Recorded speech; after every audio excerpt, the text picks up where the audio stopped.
Assalamualaikum warahmatullahi wabarakatuh. Waalaikumsalam warahmatullahi wabarakatuh. Alhamdulillah kita hari ini bisa berkumpul kembali dari berbagai kegiatan. Untuk kegiatan hari ini ada dua kegiatan, yaitu kombal tentang diseminasi penyebaran positif oleh CGP Ibu Rawasiyah. Yang kedua, kegiatan PGP oleh SMP Negeri 1 Sopeng Marleriwawo.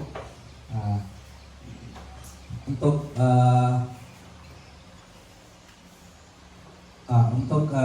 memulai kegiatan, kita berdoa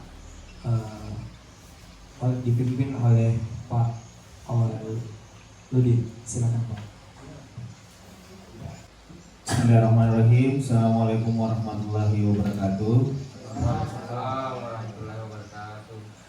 Alhamdulillahirabbil alamin, hamdan syakirin, hamdan naimin, hamdan yuafi ni'amahu wa yukafi masida. Ya Rabbana lakal hamdu kama yanbaghi li jalali wajhikal karim wa asimis sultani. Allahumma shalli ala sayyidina Muhammad wa ala ali Muhammad. Ya Allah, ya Rahman, ya Rahim. Pada hari ini kami berkumpul di tempat ini untuk melaksanakan kombel dalam rangka diseminasi penyebaran budaya positif oleh rekan kami calon guru penggerak. Olehnya itu, berkahilah segala kegiatan kami, ya Allah. Ya Allah yang Maha mempersatukan, berilah kami mohon perkuatkanlah persatuan di antara kami. Janganlah Engkau biarkan ada perpecahan di antara kami, ya Allah. Kami ingin kuat dalam persatuan itu agar lebih bermanfaat untuk agama, negara, dan bangsa kami. Ya Allah yang Maha Ghafur, Engkau yang Maha mengampuni. Ampunilah segala dosa kami, ampunilah segala dosa kedua orang tua kami, dosa para pemimpin kami, dan dosa para pejuang-pejuang kami. Ya Allah yang Maha Mujib, Engkau yang Maha mengabulkan doa. Rabbana atina fid dunya hasanah wa fil akhirati hasanah wa qina azabannar. Subhanaka rabbika rabbil izzati amma yasifun. Wassalamu alal mursalin walhamdulillahi rabbil alamin. Assalamualaikum warahmatullahi wabarakatuh. Jadi mari kita mendengarkan paparan diseminasi penyebaran pemahaman dan pengalaman penerapan budaya positif oleh calon guru penggerak angkatan 11 Ibu Rawasiyah. Semoga ilmu yang beliau sampaikan ke kita itu bisa paling tidak menjadi cerminan atau menjadi motivasi buat kita menjadi guru yang kita bisa terapkan di siswa-siswa kita. Kepada Ibu Rawasiyah saya persilakan. Terima kasih kepada moderator. Ya, assalamualaikum warahmatullahi wabarakatuh. Yang terhormat Bapak Kepala Sekolah SMP Negeri 4 Marleriwawo. Yang saya hormati Bapak Ibu Guru SMP Negeri 4 Marleriwawo. Marilah kita bersama-sama memanjatkan puji syukur kehadirat Allah Subhanahu wa Ta'ala, karena pada pagi hari ini kita diberikan kesehatan, begitu pula kesempatan untuk hadir bersama-sama di tempat yang sederhana ini guna menghadiri acara diseminasi penyebaran pemahaman dan pengalaman penerapan budaya positif. Dan tak lupa pula kita kirimkan salawat dan taslim atas junjungan Nabi besar Muhammad Sallallahu Alaihi Wasallam, Nabi yang menjadi suri teladan bagi kita semua. Nah, Bapak Ibu guru hebat yang berbahagia pada hari ini, budaya positif ini merupakan tugas akhir dari calon guru penggerak modul 1.4 yang merupakan aksi nyata dari tugas saya pada tahap akhir. Kami diberikan tugas untuk mendiseminasikan tentang budaya positif. Nah, kenapa itu budaya positif harus kita budayakan di sekolah? Karena mengingat sekarang banyak sekali pergeseran-pergeseran moral. Begitu pula dengan kelalaian-kelalaian, baik kita sebagai seorang pendidik maupun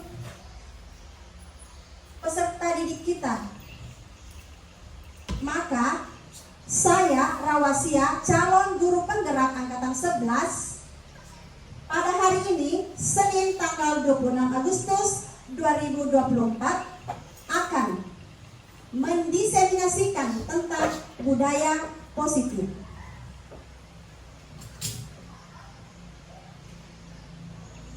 Nah, selanjutnya, apa sih itu budaya positif? Ya, budaya positif adalah nilai-nilai, keyakinan-keyakinan, dan kebiasaan di sekolah yang berpihak pada murid agar murid dapat berkembang menjadi pribadi yang kritis, penuh hormat, dan bertanggung jawab. Kemudian apa pentingnya budaya positif? Jadi budaya positif di sekolah bukan hanya sekedar tren, tetapi merupakan fondasi utama dalam menciptakan lingkungan belajar yang mendukung dan memotivasi siswa. Jadi kita sebagai guru ini perlu sekali membudayakan yang namanya budaya positif. Bagaimana Bapak Ibu? Masih semangat? Masih. Semangat. Oke, kalau masih semangat saya mau dengarkan dulu semangatnya. Kalau saya bilang SMP Negeri 4 Mario Riwawo, Bapak Ibu guru menjawab semangat. Begini tangannya sambil pakai gerakan. Semangat menyala luar biasa. Bisa Bapak Ibu? Oke, kita mulai ya.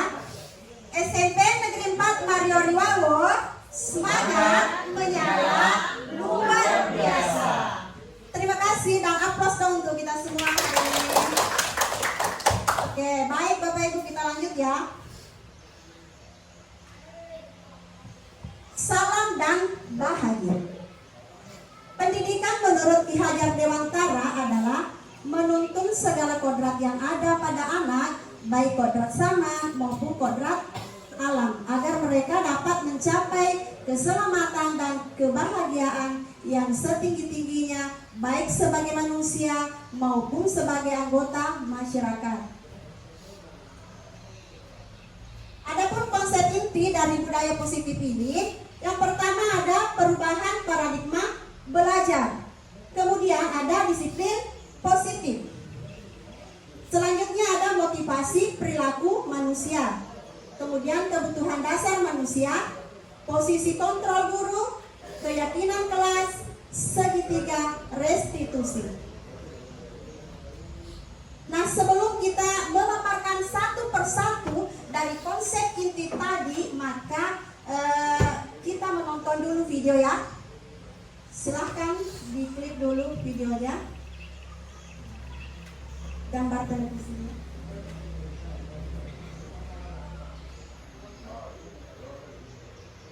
Semoga video ini bisa memotivasi kita, bisa membuat pedoman bagi kita sebagai seorang guru, khususnya bagi saya sendiri. Ya, silahkan ditonton.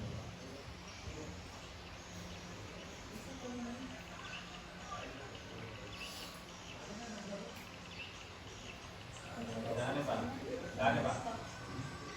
Sini. LCD misalkan. Di sini. Hah? Di sini.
Bapak Ibu, kira-kira setelah menyimak tadi, menonton video tadi, apa kira-kira yang dapat dipetik dari video tadi? Ya, silakan Ibu Haryani.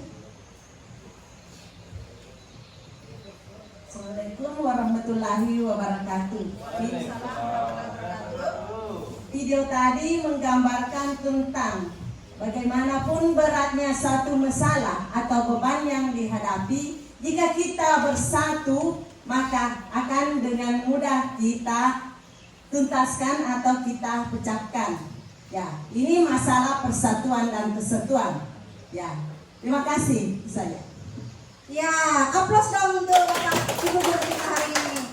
Ya, betul sekali ya yang dikatakan Ibu Haryani bahwa video tadi itu menggambarkan adalah sebuah kerjasama, kemudian motivasi juga ada menggambarkan tadi bahwa motivasi itu bukan hanya bisa muncul dalam diri kita, tetapi motivasi bisa muncul melalui orang lain. Seperti tadi ada anak kecil, ya, dia memotivasi orang dewasa karena dia tadi berusaha untuk itu tadi batang pohon, ya, mendorong, namun dia tidak mampu. Setelah dia dilihat sama orang-orang dewasa tadi, maka orang dewasa itu dia berinisiatif untuk membantunya. Oke.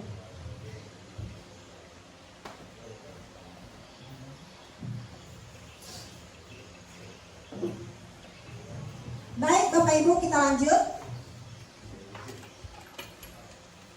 Berdasarkan tadi konsep inti budaya positif, ada beberapa tadi. Yang pertama ini adalah pembelajaran paradigma baru.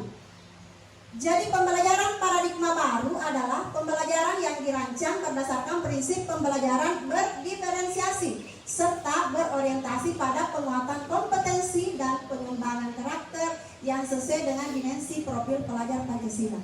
Dan saya rasa Bapak Ibu guru di sini sudah paham tentang profil pelajar Pancasila kan?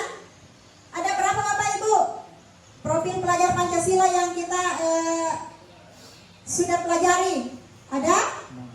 Ada 6. Yang pertama adalah ya, beriman dan bertakwa kepada Tuhan Yang Maha Esa dan berakhlak mulia. Kemudian selanjutnya adalah berkebinekaan global. Selanjutnya bergotong royong. Kemudian ada kreatif, bernalar kritis, dan mandiri. Dan semoga dengan profil pelajar Pancasila ini, baik kita sebagai guru bisa kita terapkan, begitu pula dengan peserta didik kita. Semoga menjadi peserta didik yang berprofil pelajar Pancasila. Nah, konsep inti selanjutnya adalah disiplin positif. Berbicara tentang disiplin. Kalau kita berbicara tentang disiplin, pasti kita berpikir bahwa disiplin itu berarti dia patuh terhadap tata tertib, patuh terhadap peraturan, tidak melanggar. Nah, sekarang kalau ada positifnya, sedikit berbeda lagi maknanya. Kalau kita mengatakan disiplin positif dengan mengatakan disiplin, ada perbedaan sedikit mengenai maknanya. Oke, kita lihat. Disiplin positif ini adalah cara penerapan disiplin yang mengajarkan anak bertanggung jawab dan menumbuhkan kesadaran diri berdasarkan nilai-nilai kebajikan. Disiplin positif ini lebih ke arah disiplin diri yang dapat mengontrol diri dalam melakukan sebuah tindakan. Kemudian disiplin dapat membuat siswa memahami dan menyadari berdasarkan motivasi internal, bukan berdasarkan paksaan, ujian, atau hukuman. Jadi kadang-kadang siswa kita itu diberikan tugas, dia mengumpulkan lebih awal. Bisa saja dia berpikir bahwa kalau saya mengumpulkan tugas, saya akan mendapatkan hadiah, kemudian saya akan mendapatkan pujian dari ibu guru saya. Ya, ada juga persepsi seperti itu. Tapi ada juga memang yang kita sebagai guru atau sebagai peserta didik yang mengumpulkan tugas memang betul-betul ingin menghargai diri sendiri, bukan karena mau dianggap bahwa ini anak mau dikasih supaya saya dikasih hadiah sama ibu guru, sekolah, modul kita supaya kita mendapat pujian bahwa kita lebih cepat menyetor. Jadi itu adalah sebuah juga disiplin positif. Bisa karena kesadaran diri kita memang bahwa saya harus mengerjakan ini karena itu termasuk salah satu tugas penting saya. Oke, selanjutnya. Kemudian konsep inti yang selanjutnya adalah motivasi perilaku manusia. Jadi motivasi perilaku manusia ini ada dua. Seperti tadi dalam video ada hubungannya ya yang ditonton tadi. Jadi motivasi ekstrinsik dan motivasi intrinsik. Motivasi ekstrinsik itu untuk menghindari ketidaknyamanan atau hukuman dan mendapatkan imbalan penghargaan dari orang lain. Nah, seperti ini tadi yang saya sampaikan bahwa motivasi yang timbul dari luar ini karena menghindari yang namanya hukuman, tidak mau dihukum, karena mau mendapat imbalan, mau dikasih hadiah, mau mendapat pujian, akhirnya dia mengerjakan tugasnya mungkin lebih awal. Kemudian motivasi intrinsik. Intrinsik ini adalah untuk menjadi orang yang mereka inginkan dan menghargai diri sendiri dan nilai-nilai yang dipercaya, yang seperti itu. Semoga kita bisa terus menerapkan motivasi intrinsik dalam kehidupan kita.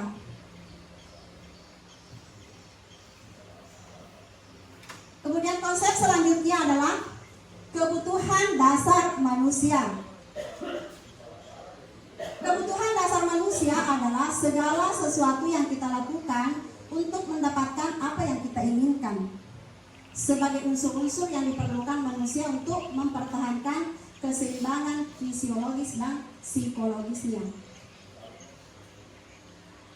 Ya, jadi ada 5 ya kebutuhan dasar manusia. Yang pertama ada bertahan hidup. Bertahan hidup artinya di sini terpenuhi makanan, minuman, tidur, pakaian dan tempat tinggal. Kayaknya ada elemen yang baru di sini. Kemudian yang selanjutnya adalah kebutuhan dasar manusia itu tidak lepas yang namanya kasih sayang, kasih dan sayang. Jadi di sini setiap manusia itu butuh perhatian, butuh perasaan dicintai dan diterima oleh orang-orang yang ada di sekitar kita, baik sebagai teman, rekan guru di sekolah. Kalau kita merasa diterima sama teman-teman, pasti kita merasa nyaman juga. Kita dicintai sama sahabat, keluarga. Ya seperti itulah kebutuhan kita sebagai manusia. Kemudian selanjutnya ada penguasaan. Penguasaan ini maksudnya di dalamnya ada harga diri, kemudian keinginan untuk dianggap, memimpin, berprestasi, diakui dan didengar. Kemudian selanjutnya adalah kebebasan.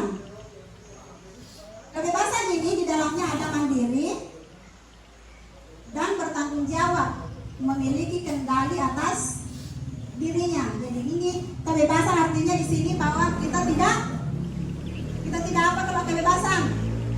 Tidak ada unsur apa? Ya, tidak ada unsur tekanan, tidak ada unsur paksaan. Makanya kita bebas kita kendalikan diri kita. Selanjutnya ada kesenangan. Jadi kalau ada kasih sayang berarti artinya adalah juga kesenangan.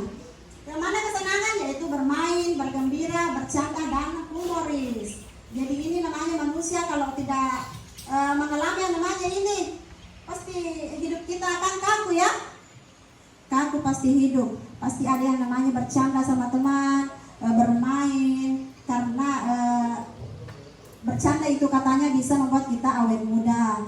Jadi hidup itu tidak perlu terlalu kaku, monoton ya. Jadi baiknya kita ini 5 kebutuhan dasar manusia kita bisa miliki.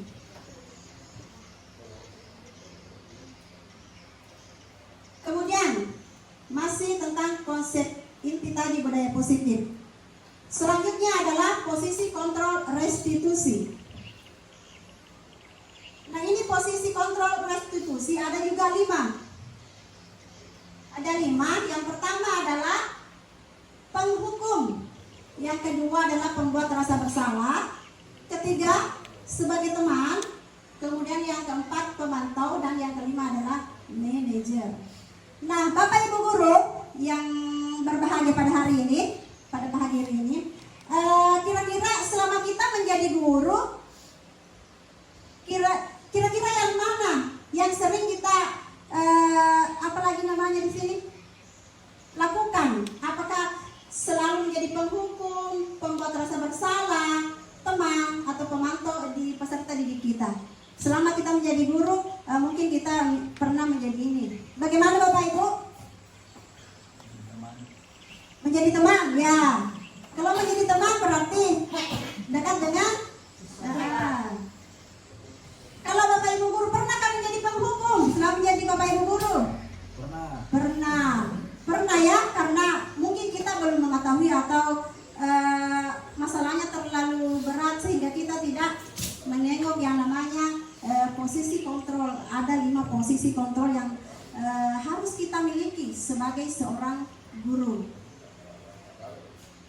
Nah, selanjutnya kita lihat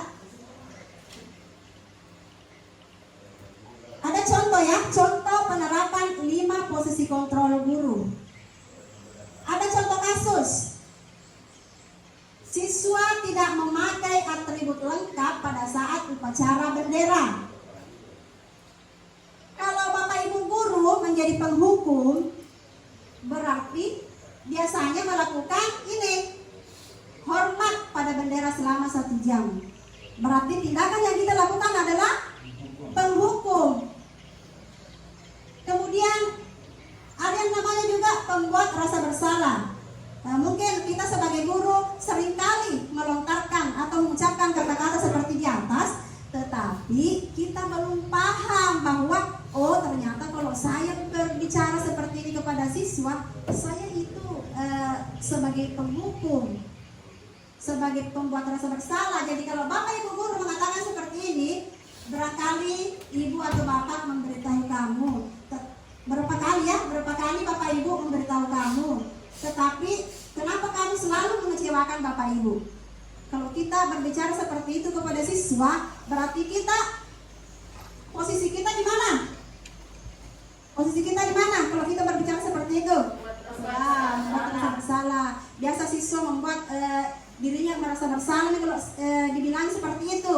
Bilang, berapa kali saya bilang, tetapi kenapa kamu terus mengecewakan ibu atau mengecewakan bapak? Jadi itu kembali lagi ke peserta didiknya. Dia mungkin merasa bersalah kalau ucapan seperti itu. Oke, lanjut. Kalau sebagai teman, seperti yang dikatakan tadi sama Pak awal, bahwa biasa menjadi teman. Jadi kalau sebagai teman, biasanya kata-katanya seperti ini ya. Ayo dong, ikuti aturan sekolah. Tolong bantu ibu bapak yang sekali ini. Ya sudah, tidak apa-apa. Jadi lain kali jangan sampai berbuat seperti ini lagi ya. Kalau sudah ada nih kata-kata begitunya, lain kali jangan berbuat seperti itu ya. Kita itu posisi kita itu ada di sebagai teman. Kemudian lanjut, posisi pemantau yang seperti apa? Kamu sudah melanggar aturan sekolah. Kamu sudah tahu konsekuensinya. Setelah upacara, kamu beri atributnya di koperasi dan jangan diulangi lagi. Jadi itu posisi kita itu ada di pemantau. Selanjutnya ada posisi manajer. Inilah posisi yang terakhir. Dan inilah posisi yang efektif yang harus dilakukan guru sebenarnya, meskipun kadang merasa berat dan terpaksa untuk menerapkan ini manajer. Apa kata-katanya di sini? Apakah kamu sudah tahu kesalahanmu? Bagaimana kira-kira cara kamu memperbaiki kesalahan? Jadi kalau ada siswa yang melanggar, sebaiknya kita gunakan posisi yang seperti ini, manajer. Tidak ada kita tadi menghukum. Ini yang posisi yang efektif. Nah, 5 posisi kontrol restitusi yang paling efektif dan sebaiknya dilakukan seorang guru adalah posisi posisi sebagai manajer. Jadi semoga kita bisa ya menerapkan posisi manajer selama menjadi guru untuk peserta didik kita. Oke, selanjutnya untuk membuat lebih fokus kita, silakan Bapak Ibu simak dan temukan jawabannya. Saya beri waktu 5 menit, paling lama 5 menit lah. Pak Bas, dari itu?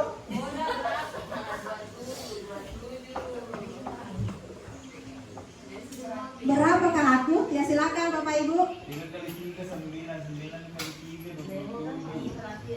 Berarti 3. Boleh itu 3. 2 tambah 1 tambah nada itu 1. Meja itu 5. Berarti 5 kali 3 kurang 5 kali 3 kurang 1. 5 kali 3 15 kurang 1. Ya siapa yang mau menjelaskan? Pak Awal bisa. Silakan dijelaskan rincian rumus-rumusnya. Pak Bas? Oke, jadi melihat pertanyaan yang begitu sulit di atas, di sini ada beberapa pertanyaan, yakni bola kali bola kali bola sama dengan 27. Sedangkan apalagi istilah ini, nada tambah nada kurang nada sama dengan 1, dan jam tambah jam sama dengan 15. Nah, kalau melihat dari ketiga pertanyaan ini, bisa kita simpulkan yang pertanyaan yang terakhir bahwa nilai dari jam itu adalah 5, karena 5 tambah 5 tambah 5 sama dengan 15. Sedangkan untuk bola itu kalau menurut hemat kami adalah 3. Kenapa 3? Karena hasil akhirnya di situ 27. Jadi 3 kali 3 sama dengan 9. 9 kali 3 sama dengan 27.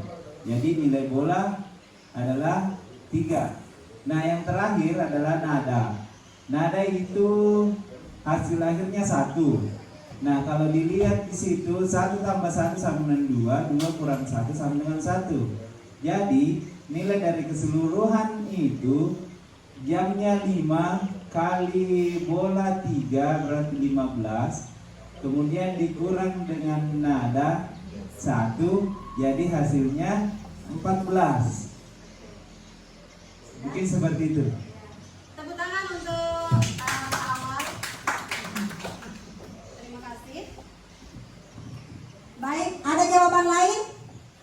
Ada yang tidak sama dengan Bapak Awal? Salah nih. Ada? Silakan. Siapa yang bisa? Salah Bu.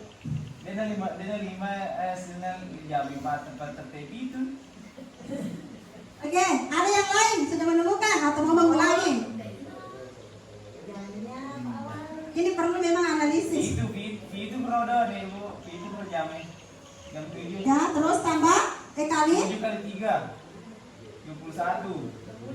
21. Kurang 1. Jadi bolanya bernilai berapa? bola 3. Bola 3. Oke. Kita lihat jawabannya ya. 41. Ya, jadi kita perlu mencermati bentuknya bola. Sudah betul tadi jamnya menunjukkan jam 7, berarti 7 dikali 6. ya 6 karena 6 muncul bundarannya tadi bola. Jadi 7 kali 6 sama dengan 42 dikurang 1, 40. Oke, masih semangat? Tepuk tangan dong. Tepuk tangan. Wah, itu menandakan semangat. Oke, lanjut ya. Selanjutnya ada posisi kontrol yang bertanya. Saya kecewa sekali dengan kamu. Posisi kontrol apakah aku? Jawabannya? Rasa bersama. Rasa? Ya, betul. Next. Kamu sudah tahu konsekuensinya jika kamu melanggar tata tertib. Posisi kontrol apakah aku?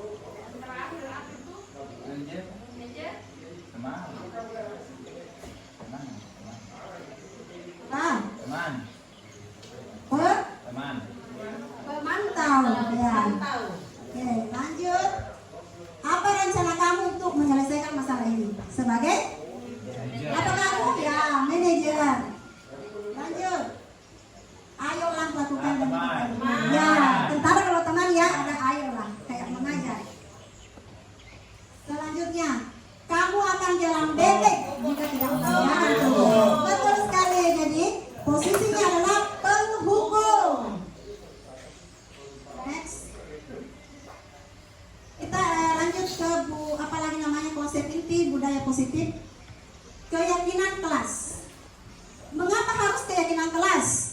Mengapa bukan peraturan kelas? Kira-kira adakah perbedaan atau samakah peraturan dengan keyakinan kelas? Beda ya? Kalau seperti itu bisa saya minta pendapatnya bagaimana? Silakan Bu Hera. Baik, ada perbedaan antara, menurut saya ada perbedaan antara peraturan dan keyakinan. Ketika kalau tatarannya itu keyakinan itu lebih tinggi. Awalnya peraturan, ketika peraturan sudah diyakini artinya dia menjadi keyakinan kelas. Jadi diharapkan bahwa keyakinan kelas itu bahwa di dalam kelas semua siswa yakin bahwa apa yang saya jadikan peraturan itu sudah diyakini. Seperti itu.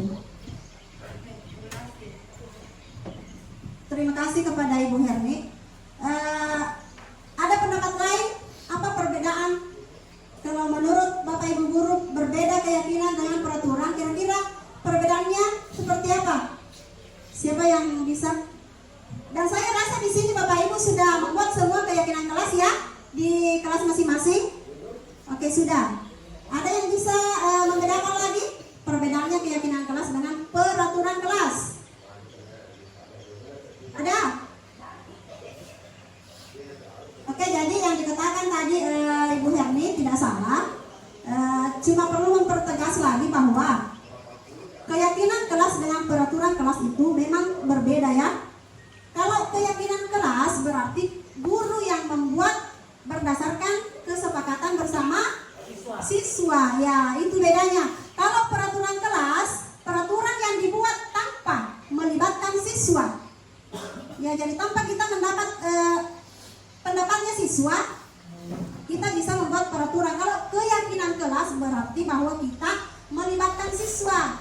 Misalkan pada saat belajar HP dinonaktifkan, anak-anak yang kasih masukan.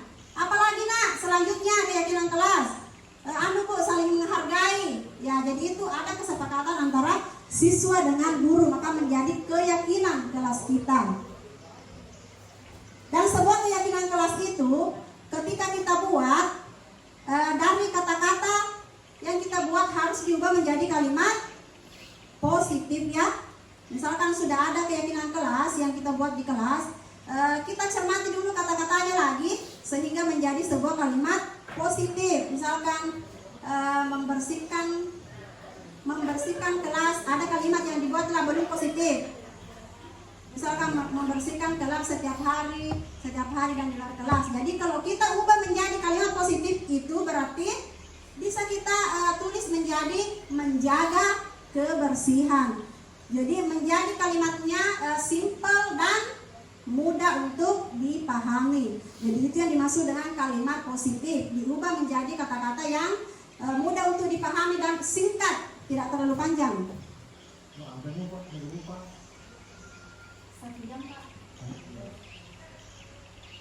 Lanjut ya, keyakinan kelas. Guru berperan dalam mewujudkan terbentuknya keyakinan sekolah atau kelas dengan adanya kesepakatan antara guru dan siswa. Jadi seperti itu tadi, harus ada kesepakatan antara guru dan siswa. Kemudian keyakinan sekolah atau kelas ini berupa pernyataan universal yang mudah diingat dan dipahami dan harus diterapkan di lingkungan sekolah. Jadi kata-katanya harus yang mudah diingat dan mudah dipahami.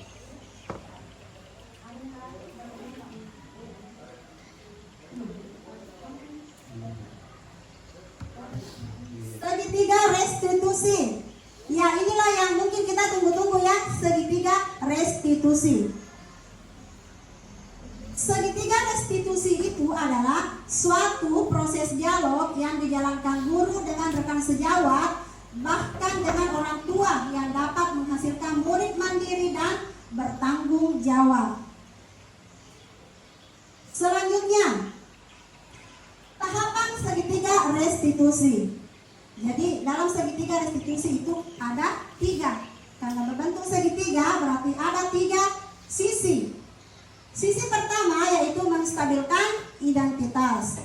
Kemudian sisi selanjutnya adalah validasi tindakan yang salah. Kemudian sisi selanjutnya adalah menanyakan keyakinan. Jadi ini dia dimaksud dengan segitiga restitusi. Selanjutnya, menstabilkan identitas. Apakah maksudnya di sini kalau menstabilkan identitas? Jadi di sini yang dilakukan berdasarkan prinsip bahwa membuat kesalahan adalah bagian dari proses pembelajaran yang nantinya akan menggeser identitas gagal menuju ke arah identitas sukses.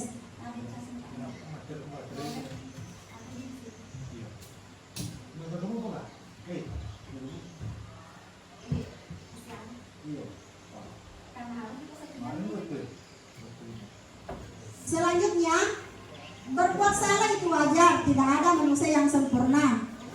Kemudian ibu bapak juga pernah melakukan kesalahan. Ibu bapak tidak mau mencari siapa yang salah, tapi ibu bapak ingin mencari solusi dari masalah ini. Kamu berhak merasa begitu. Yaitu kata-kata yang ada di dalam menstabilkan identitas. Kemudian selanjutnya adalah validasi tindakan yang salah. Validasi tindakan yang salah dilakukan berdasarkan prinsip bahwa setiap perilaku berusaha memenuhi kebutuhan tertentu sehingga guru atau orang tua akan bergeser dari pemikiran stimulus respon menjadi proaktif. Nah, di dalam validasi tindakan yang salah ini ada kalimat-kalimat yaitu kamu pasti punya alasan mengapa kamu melakukan hal itu. Jadi kalau kita validasi kesalahan peserta didik, perlu kita ucapkan kalimat ini. Kamu pasti punya alasan mengapa kamu misalkan terlambat ke sekolah. Kemudian, kamu patut bangga karena telah melindungi sesuatu yang penting buatmu. Kemudian, kamu melakukannya karena mempertahankan yang penting bagi dirimu. Selanjutnya, menanyakan keyakinan. Jadi menanyakan keyakinan ini dilakukan dengan memberikan pertanyaan-pertanyaan bermakna kepada siswa untuk memunculkan motivasi secara intrinsik. Bagaimana itu? Seperti apa? Apakah keyakinan kelas kita? Jadi kita kembalikan lagi bertanya. Kalau sudah melanggar anak-anak, kita mengingat nih, oh ternyata dilarang membuli misalkan. Ternyata saya membuli, berarti dia kembali mengingat keyakinan yang pernah kita buat berdasarkan kesepakatan. Kemudian apa bayangan kita tentang kelas yang ideal? Kamu mau jadi orang yang seperti apa? Oke, jadi itu adalah menanyakan keyakinan. Kemudian ada contoh kasus. Siswa mencontek saat sumatif akhir semester. Seorang siswi yang bernama Rani ketahuan melakukan kecurangan dengan mencontek pada saat pelaksanaan tes sumatif akhir semester. Nah, silakan kita lihat dulu videonya, contoh penerapan video di bagian sudut.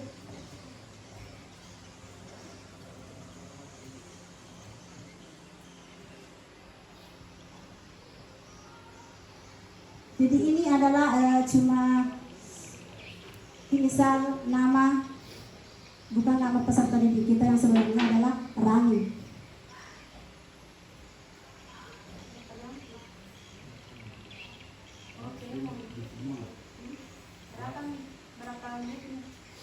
Tiga puluh 39.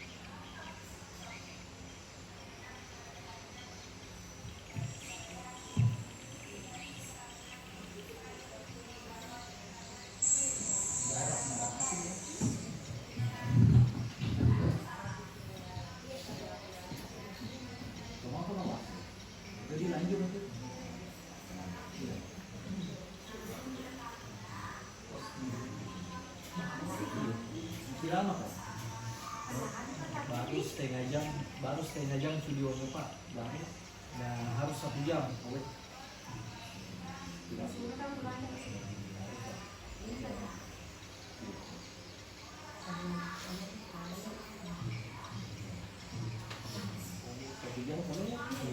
Jadi itu lanjut ya.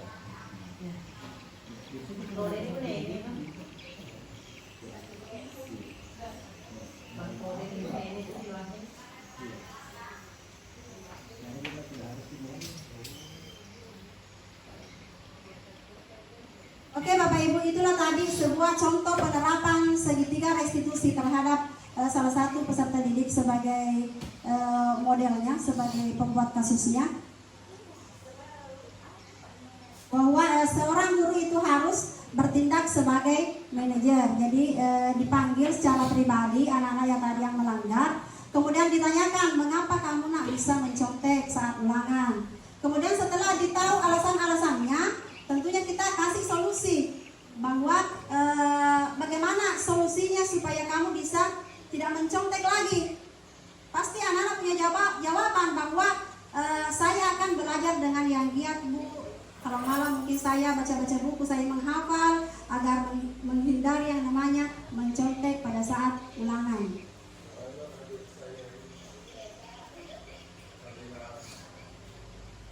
Selanjutnya ada refleksi. Refleksi ini ada 2 poin untuk refleksinya. Bagaimana perasaan Bapak Ibu dalam mengikuti kegiatan diseminasi hari ini? Kemudian, apa pemahaman yang bermakna yang Bapak Ibu peroleh pada kegiatan diseminasi ini? Nah, untuk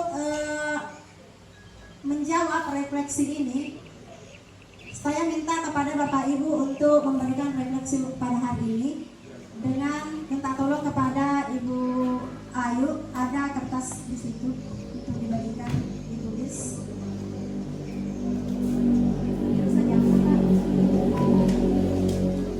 Satu kertas di satu orang. Oh, dua kertas karena 2 jawaban, 1 jawaban, 1 kertas.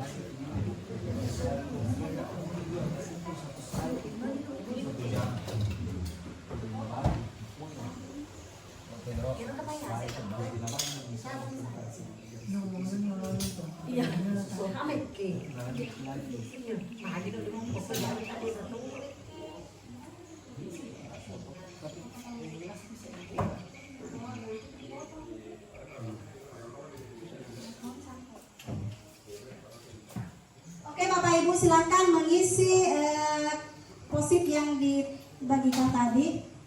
Bagaimana perasaan Bapak Ibu dalam mengikuti kegiatan hari ini? 1 kertas, 1 poin pertanyaan.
Ada yang sudah selesai? Oke, silakan Bapak Mulak ke depan bisa membaca perwakilan dari teman-teman. Oke, jadi pertanyaan pertama, bagaimana perasaan Bapak Ibu dalam mengikuti kegiatan diseminasi ini? Kalau saya dalam bentuk apa namanya biasa kalau emoticon, emoji. Jadi yang di sini saya bentuknya senang. Jadi bagaimana perasaannya mengikuti kegiatan ini? Senang. Terus lanjut di pertanyaan kedua, apa pemahaman yang bermakna bagi Bapak Ibu memperoleh pada kegiatan diseminasi ini? Di sini saya menjawab bisa mengetahui ilmu tentang budaya positif. Karena ilmu yang menurut saya ini memang katanya sangat hanya 2 kata, budaya positif, tapi maknanya sangat luas, dan ilmu ini tidak bisa kita dapat kalau di ilmu-ilmu di luar dari pertemuan-pertemuan seperti ini. Jadi makanya saya jawab bisa mengetahui tentang ilmu ini karena memang sangat bermanfaat, apalagi kita menyangkut dengan profesi kita adalah seorang guru yang langsung berhadapan dengan murid tersebut. Mungkin itu, Bu. Terima kasih kepada Bapak Mulak. Tepuk tangan dong untuk teman kita. Yang lain mungkin bisa menempelkan di samping slide saja, satu persatu menempelkan hasil refleksinya.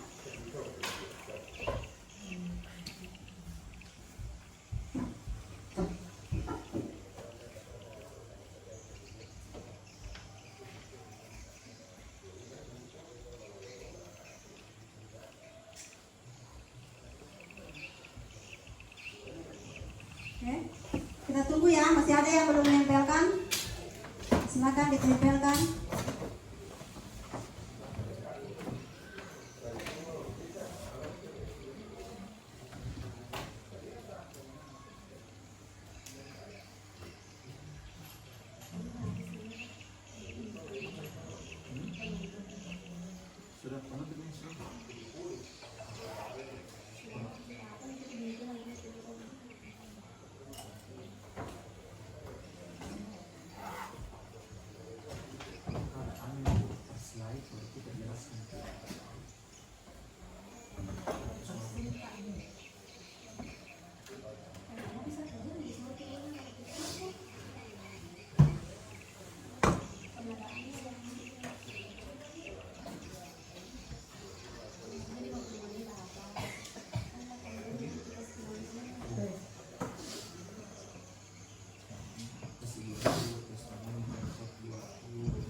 Oke, terima kasih Bapak Ibu yang sudah memberikan refleksi umpan balik pada kegiatan kita hari ini.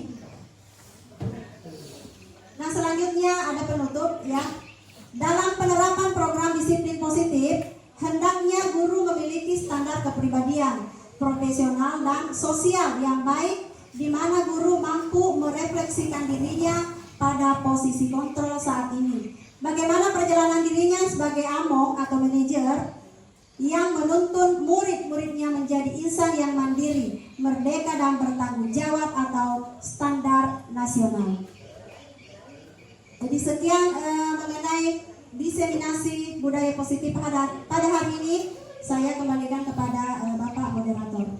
Oke, terima kasih Ibu sebagai pemberi materi buat kita. Mari kita plus dulu buat pematerinya. Jadi itulah materi yang kita bisa terima dan insya Allah kita aplikasikan kepada murid-murid kita untuk kedepannya. Cukup sekian. Sebelum menutup kita berdoa dulu kepada Bapak Awal, kami persilakan.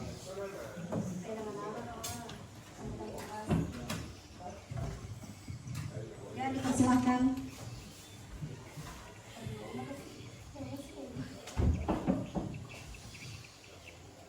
Bismillahirrahmanirrahim. Alhamdulillahirabbil alamin. Hamdan syakiran hamdan na'imin. Hamdan yafi ni'mahu wa yukafi mazidah. Ya Rabbana lakal hamdu kama yanbaghi li jalali wajhikal karim wa 'azimi sultanik. Allahumma shalli ala sayyidina Muhammad wa ala ali sayyidina Muhammad. Ya Allah, ya Tuhan kami telah melaksanakan kegiatan ini. Olehnya itu, berikanlah keberkahan kepada kegiatan ini. Jadikanlah kegiatan ini jadi amal ibadah untuk kami semua, ya Allah. Ya Allah yang Maha Ghafur, ampunilah dosa kami, ampunilah dosa para pemimpin kami, ampunilah segala dosa kedua orang tua kami. Ya Allah, ya Rahman, ya Rahim. Rabbana atina fid dunya hasanah wa fil akhirati hasanah wa qina adzabannar. Subhanaka rabbika rabbil izzati amma yasifun. Wassalamu alal mursalin walhamdulillahi rabbil alamin. Assalamualaikum warahmatullahi wabarakatuh. Waalaikumsalam warahmatullahi wabarakatuh.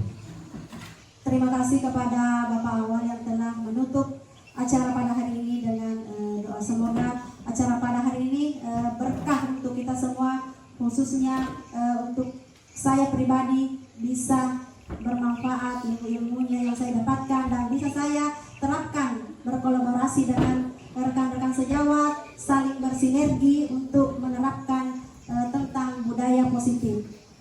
Lebih dan kurangnya mohon dimaafkan. Wassalamualaikum warahmatullahi wabarakatuh. Terima kasih. Waalaikumsalam warahmatullahi wabarakatuh.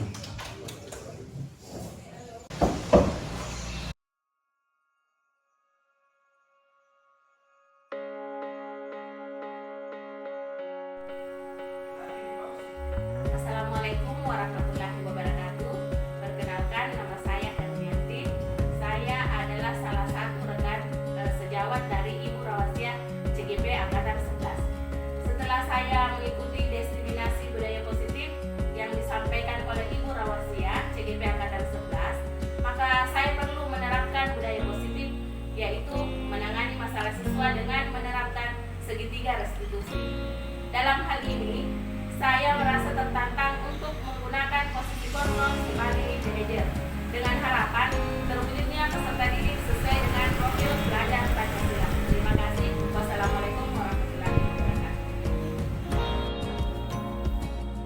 Oke, bismillahirrahmanirrahim. Assalamualaikum warahmatullahi wabarakatuh. Perkenalkan, nama saya Waluddin. Saya merupakan rekan sejawat dari Ibu Rawasiah, calon guru penggerak Angkatan 11 dari SMP Negeri 4 Madarbawo.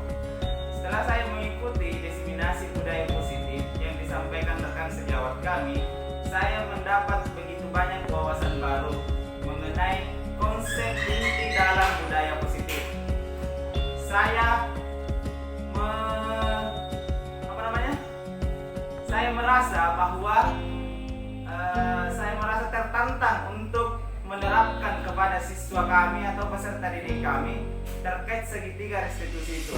Karena kenapa? Segitiga restitusi ini sangat penting dalam menangani masalah yang terjadi pada peserta didik kami. Dan selain itu, ada banyak masalah yang terjadi pada peserta didik kami dan bisa memahami tentang bagaimana 5 posisi kontrol segitiga restitusi tersebut. Mungkin itu dari kami. Saya Waluddin. Assalamualaikum warahmatullahi wabarakatuh. Salam.